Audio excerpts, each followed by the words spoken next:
안녕하세요. 진리와 지혜를 탐구하는 여러분과 함께하게 되어 기쁩니다. 오늘 우리는 인류가 시작된 이래로 끊임없이 던져온 가장 근본적인 질문, 바로 기원에 대한 이야기를 나누고자 합니다. 이 깊은 탐구를 시작하기에 앞서 잠시 시간을 내어 이 채널에 좋아요와 구독을 눌러주시면 저희가 더 좋은 콘텐츠를 만드는 데 큰 힘이 됩니다. 여러분의 작은 클릭 하나하나가 진리의 말씀을 널리 퍼뜨리는 귀한 사역에 동참하는 것과 같습니다. 이 영상을 보시는 모든 분들의 삶에 하나님의 크신 은총이 함께하기를 기도합니다. 자, 그럼 이제 시작하겠습니다. 우리 인간에게 과거가 없다면 과연 나라는 존재는 무엇으로 증명될 수 있을까요? 기억상실증에 걸려 자신의 과거를 모두 잊어버린 사람은 자신의 정체성마저 잃어버리게 됩니다. 과거 없는 개인은 뿌리 없는 나무와 같습니다.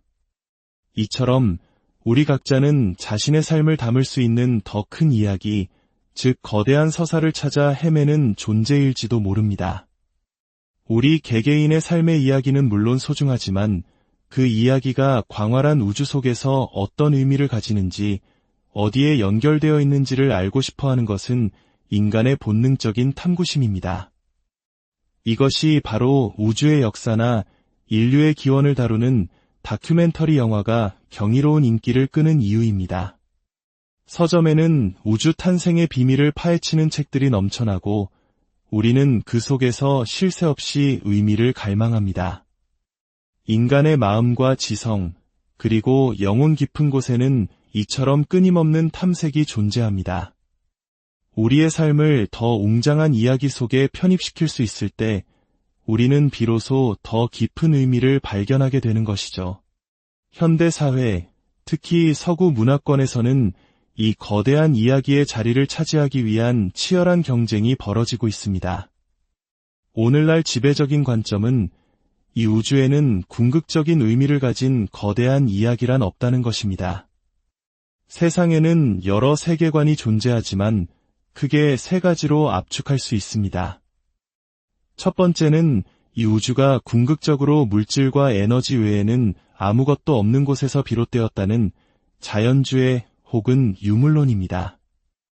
이 관점에서는 하나님과 같은 초월적 존재는 없으며 모든 것은 물리와 화학 법칙이라는 가장 아래 단계부터 설명되어야 한다고 주장합니다. 두 번째는 우주를 창조하고 주관하시는 하나님이 존재한다는 믿음, 바로 유신론입니다. 저 또한 기독교 유신론자로서 이 세계관에 속해 있습니다. 마지막 세 번째는 우주 그 자체, 혹은 궁극적 실제를 신과 동일시하는 범신론입니다. 오늘날 많은 다큐멘터리 영화와 저명한 과학자들의 발언은 대중의 마음을 유물론 쪽으로 이끌려는 경향이 강합니다. 스티븐 호킹과 같이 뛰어난 과학자들은 과학이 마침내 하나님은 없다는 결론에 도달했으며 우리는 결국 의미 없는 우주에 던져진 존재라고 주장합니다. 하지만 저는 그들이 틀렸다고 생각합니다. 그것은 과학의 올바른 사용이 아니라 과학의 이름을 빌린 철학적 주장에 불과합니다. 물론 과학은 우리 사회에서 막강한 권위를 가집니다. 우리 모두 주머니 속 스마트폰과 같은 첨단 기술의 혜택에 감사하며 살고 있으니까요. 그러나 우리는 한 걸음 물러서서 성경이 제시하는 거대한 이야기에 대해 퍼져 있는 수많은 오해와 잘못된 정보들을 직시할 필요가 있습니다. 그래서 오늘 저는 성경의 가장 첫 장, 바로 창세기가 들려주는 이 고대의 이야기, 위대한 서사에 대해 이야기하고자 합니다. 창세기는 성경적 세계관의 가장 근간을 이루며 인류에게 자신의 삶을 담을 수 있는 거대한 틀, 즉 메타내러티브를 제공합니다. 모든 인간이 던질 수 있는 가장 근본적인 질문은 궁극적 실제의 본질은 무엇인가? 일 것입니다. 이 자리에 계신 모든 분들은 자신만의 세계관을 가지고 있습니다.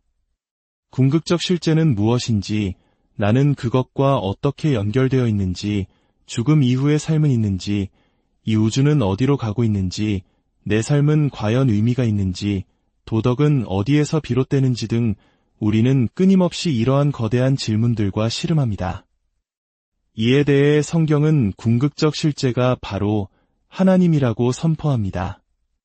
태초에 하나님이 천지를 창조하시니라. 우리 성경의 첫머리를 여는 이 장엄한 선언은 하나님은 존재하며 그 하나님이 바로 우리가 관찰할 수 있는 이 우주의 존재 원인이라고 주장함으로써 자연주의 세계관의 정면으로 도전합니다.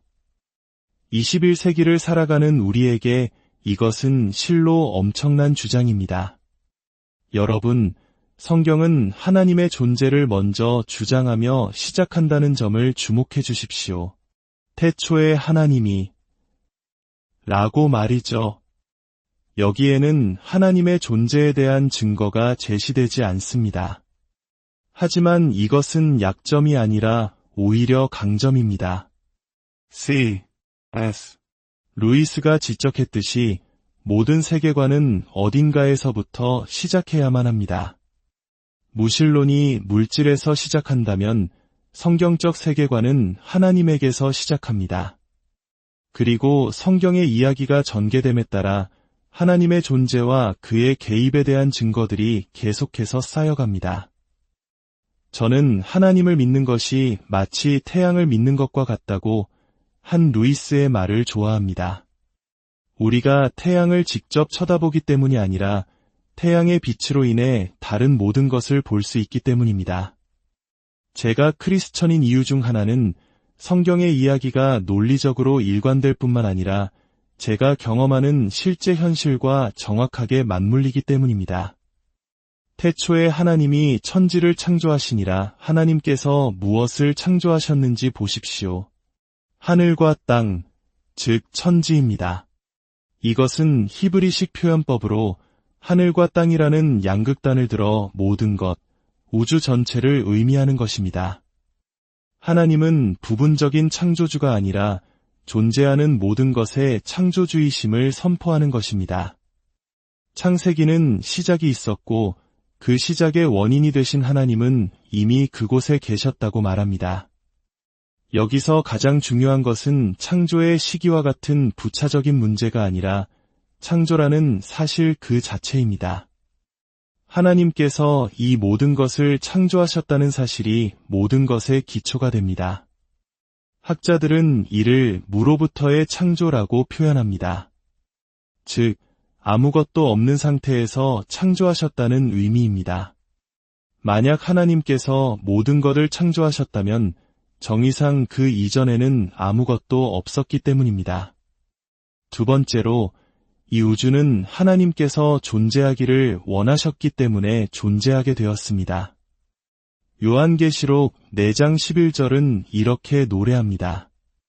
우리 주 하나님이여 영광과 존귀와 권능을 받으시는 것이 합당하오니 주께서 만물을 지으신지라 만물이 주의 뜻대로 있었고 또 지으심을 받았나이다 하더라. 여러분은 왜 존재하십니까? 조용한 시간에 스스로에게 이 질문을 던져본 적이 있으신가요? 이 우주는 왜 존재하는 것일까요? 많은 무신론자들은 우주에 아무런 목적이 없다고 말합니다. 하지만 성경은 전혀 다른 관점을 제시합니다. 이 우주는 하나님께서 원하셨기 때문에 존재하며 바로 당신 또한 그렇습니다. 당신은 하나님께서 당신이 존재하기를 원하셨기 때문에 지금 이 자리에 있습니다. 이 얼마나 인간에게 엄청난 존엄성을 부여하는 선언입니까? 1968년 크리스마스 이브, 저는 수백만 명의 사람들과 함께 아폴로 8호가 달 궤도에서 보내오는 음성을 듣고 있었습니다. 온몸에 소름이 돋는 순간 우주 비행사들은 창세기의 첫 구절을 읽었습니다. 태초에 하나님이 천지를 창조하시니라. 당시 기술력의 정점이었던 우주선 안에서 그들은 최첨단 과학기술과 태초의 신앙 고백 사이에 아무런 모순도 느끼지 못했습니다. 오늘날 많은 사람들이 하나님에 대해 오해하고 있습니다. 가장 큰 오해는 하나님을 틈새의 하나님으로 여기는 것입니다. 즉, 과학이 아직 설명하지 못하는 미지의 영역에만 하나님을 끼워 넣는 방식입니다. 예를 들어 고대 그리스인들은 번개의 원리를 몰랐기 때문에 번개의 신을 상상했습니다. 하지만 대기 물리학을 배우면 번개를 설명하기 위해 더 이상 신이 필요 없게 됩니다. 많은 과학자들은 기독교인들이 믿는 하나님도 이와 같다고 생각합니다. 과학이 발전할수록 하나님이 설 자리는 점점 줄어든다고 말이죠. 만약 하나님을 이런 틈새의 하나님으로 정의한다면 당연히 과학과 하나님 사이에서 하나를 선택해야만 합니다. 하지만 창세기는 이러한 오해의 정면으로 반박합니다. 태초에 하나님이 내가 아직 이해하지 못하는 우주의 일부를 창조하셨다라고 말하지 않습니다. 하나님은 우주 전체를 우리가 이해하는 부분과 이해하지 못하는 부분 모두를 창조하셨습니다. 이것이 바로 위대한 과학자 아이작 뉴턴이 중력의 법칙을 발견했을 때 이제 신은 필요 없다고 말하지 않은 이유입니다. 오히려 그는 자신의 발견을 통해 생각하는 사람들이 하나님의 존재를 믿게 되기를 바랐습니다. 뉴턴에게 우주의 법칙을 더 깊이 이해하는 것은 그것을 설계하신 하나님의 위대한 지혜에 더욱 감탄하게 되는 과정이었습니다. 공학을 더 많이 알수록 롤스로이스 엔진의 천재성에 감탄하고 미술을 더 깊이 이해할수록 렘브란트의 위대함을 알아보는 것과 같습니다. 우리 사회에서 과학의 이름으로 비판받는 신은 성경의 하나님이 아닙니다. 그들은 모든 것의 창조주이신 하나님을 다루고 있지도 않습니다. 이것이 창세기를 통해 우리가 깨달아야 할 첫 번째 중요한 사실입니다. 두 번째로, 창세기는 왜 아무것도 없지 않고 무언가가 있는가? 라는 질문에 답합니다. 놀랍게도 성경은 수천 년 전부터 우주에 시작이 있었다고 말해왔습니다. 하지만 과학계는 1960년대까지만 해도 우주가 영원하다고 믿었습니다. 천문학과 우주 물리학의 증거들이 우주가 팽창하고 있으며 태초의 대폭발의 흔적으로 보이는 우주 마이크로파 배경 복사가 발견되면서 과학계는 마침내 우주에 시작이 있었음을 인정하게 되었습니다. 흥미롭게도 당시 영국의 저명한 과학 저널 네이처의 편집장은 이러한 발견이 성경을 믿는 사람들에게 너무 많은 힘을 실어줄 것이라며 우주에 시작이 있었다는 개념을 받아들일 수 없다고 공개적으로 저항하기도 했습니다. 20세기 가장 위대한 우주론적 발견 중 하나가 성경의 내용과 유사하다는 이유로 저항을 받았다는 사실, 참으로 흥미롭지 않습니까? 이제 논의의 핵심으로 들어가 봅시다. 과학계는 우주가 무에서 왔다고 말합니다. 그렇다면 어떻게 무에서 유가 나올 수 있을까요? 기독교의 관점은 우주가 무에서 온 것이 아니라 하나님에 의해 창조되었다는 것입니다. 하나님은 무가 아니십니다. 하나님은 물리적인 존재가 아닌 영적인 존재, 이 모든 것을 창조하신 영원한 인격체이십니다. 하지만 하나님을 배제하면 남는 것은 우뿐입니다. 그래서 현대 우주론의 아이러니는 여기에 있습니다. 우주의 기원에 대한 두 가지 대안은 하나님이냐 아니면 무이냐입니다. 무에서 우주를 만들어내는 것이 너무나도 어렵다는 것을 깨달은 일부 과학자들은 무라는 단어의 의미를 교묘하게 바꾸기 시작했습니다. 스티븐 호킹은 그의 책에서 이렇게 주장합니다. 중력과 같은 법칙이 있기 때문에 우주는 무로부터 스스로를 창조할 수 있고 창조할 것이다. 이 문장에는 최소 세 가지의 논리적 모순이 있습니다. 첫째, 법칙이 있기 때문에 라고 말하는 순간 그것은 이미 무가 아닙니다. 무언가가 있는 것입니다. 둘째, 스스로를 창조한다는 말은 논리적으로 불가능합니다. 존재하지 않는 것이 어떻게 스스로를 존재하게 할 수 있겠습니까? 셋째, 중력의 법칙은 중력이라는 실체가 존재하지 않으면 아무 의미가 없는 개념입니다. 법칙은 무언가를 창조하지 않습니다. 그것은 이미 존재하는 것들이 어떻게 작동하는지를 설명할 뿐입니다. 뉴턴의 운동 법칙이 당구공을 한 번이라도 움직이게 한 적이 있습니까? 없습니다. 1 더하기 1은 수학 공식이 우리 주머니에 2만 원을 넣어주지는 않습니다. 먼저 1만 원과 또 다른 1만 원이 있어야 합니다. 이처럼 세계 최고의 지성이라 불리는 이들의 주장 속에는 심각한 논리적 오류가 숨어 있습니다. 우리는 과학자가 한 모든 말이 과학적 사실은 아님을 분별해야 합니다. 그렇다면 많은 사람들이 던지는 또 다른 질문이 있습니다. 하나님이 세상을 창조했다면 하나님은 누가 창조했는가? 이 질문은 매우 강력하게 들리지만 사실 질문 자체에 논리적 함정이 있습니다. 누가 X를 창조했는가? 라는 질문은 X가 창조되었다는 것을 이미 가정하고 있습니다. 만약 하나님이 창조되지 않은 영원한 존재라면 이 질문은 성립조차 하지 않습니다. 성경이 말하는 하나님은 창조된 신이 아닙니다. 요한복음 1장은 이렇게 시작합니다. 태초에 말씀이 계시니라. 이 말씀이 하나님과 함께 계셨으니 이 말씀은 곧 하나님이시니라. 그가 태초에 하나님과 함께 계셨고 만물이 그로 말미암아 지은 바 되었으니 지은 것이 하나도 그가 없이는 된 것이 없느니라. 모든 피조물은 그분, 즉 말씀을 통해 존재하게 되었습니다. 만약 하나님이 창조되었다면 그분 역시 말씀 없이는 존재할 수 없게 되는데 그 말씀이 바로 하나님 자신이라는 점에서 모순이 발생합니다. 성경은 이처럼 정교한 논리로 수천 년 후의 질문까지도 이미 예견하고 답하고 있는 것입니다. 이제 창세기의 가장 중요한 부분으로 넘어가 보겠습니다. 하나님은 단순한 힘이나 에너지가 아닙니다. 창세기는 반복해서 하나님이 보시기에 좋았더라, 하나님이 복을 주시며 하나님이 이르시되라고 말합니다. 보고, 복을 주고 말하는 행위는 오직 인격만이 할 수 있는 것입니다. 하나님은 인격적인 존재이십니다. 더 나아가 창조의 과정에서 계속해서 반복되는 구절은 하나님이 이르시되입니다. 이것은 우주가 목적 없이 우연히 진행된 자연 과정의 산물이 아니라 외부의 지성, 즉 하나님의 말씀에 의해 시작되고 인도되었음을 보여줍니다. 이것은 현대 생물학의 가장 큰 난제와도 연결됩니다.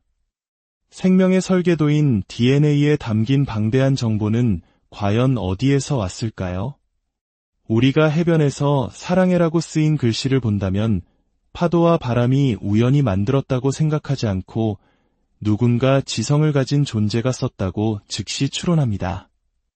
하물며 우리 몸의 모든 세포 안에 30억 개가 넘는 글자로 정교하게 기록된 DNA라는 생명의 책을 보면서 어떻게 그것이 지성적인 근원 없이 우연히 생겨났다고 말할 수 있을까요? 성경은 이미 수천 년 전부터 태초에 말씀이 계셨다고 선포하며 생명과 우주가 정보와 말씀에 기반하고 있음을 암시하고 있었습니다. 그리고 창조의 서사는 그 절정을 향해 나아갑니다. 하나님이 이르시되 우리의 형상을 따라 우리의 모양대로 우리가 사람을 만들고. 여러분, 이 광대한 우주는 경이롭지만 하나님의 형상대로 만들어지지는 않았습니다. 바로 당신이 우리가 하나님의 형상대로 만들어졌습니다. 밤하늘의 수십억 개 별들로 가득한 안드로메다 은하를 보면 인간은 한없이 작은 존재로 느껴집니다. 하지만 크기가 중요성의 척도는 아닙니다. 그 거대한 은하는 자신이 존재한다는 사실조차 모르지만 우리는 그 은하의 존재를 알고 이해하고 감탄합니다. 이것이 바로 당신에 대한 진실입니다. 당신은 하나님의 형상대로 독특하게 창조된 무한한 가치를 지닌 존재입니다. 우리의 인권, 평등, 존엄성과 같은 서구 세계의 핵심 가치들은 모두 이 성경적 인간관에 깊이 뿌리내리고 있습니다. 오늘날 인간을 그저 다른 동물들 중 하나일 뿐이라고 가르치는 사상이 팽배해지면서 우리 사회는 그 근간을 잃고 흔들리고 있습니다. 하지만 성경의 이야기는 여기서 멈추지 않습니다. 당신의 가치를 증명하는 더 위대한 사건이 있습니다. 바로 이 우주와 당신을 창조하신 그 하나님이 친히 인간이 되셨다는 사실입니다. 인간이 얼마나 특별한 존재이기에 창조주께서 기꺼이 피조물인 인간의 몸을 입으셨을까요? 예수 그리스도 안에서 하나님은 인간이 되셨고 우리를 위해 십자가에서 죽으셨습니다. 이것은 우리가 단지 하나님의 형상대로 지음받은 귀한 피조물이라는 가치를 넘어섭니다. 하나님께서 당신을 너무나 사랑하셔서 역사상 가장 귀한 생명인 그의 아들을 당신을 위해 내어주셨다는 것, 이것이야말로 당신의 가치를 설명하는 가장 심오하고 궁극적인 진리입니다. 태초에 말씀으로 우주를 창조하신 이야기가 신뢰할 만하다면 그 말씀이 육신이 되어 우리 가운데 오셨다는 기독교 신앙의 핵심 주장을 진지하게 받아들이는 것은 결코 비합리적인 도약이 아닐 것입니다. 이 거대한 우주의 이야기 속에서 나라는 존재가 얼마나 귀하고 사랑받는 존재인지를 기억하시길 바랍니다. 창조주 하나님께서 바로 당신을 위해 놀라운 계획을 가지고 계십니다. 여러분의 삶에 하나님의 은혜와 평강이 늘 함께 하시기를 간절히 기도합니다.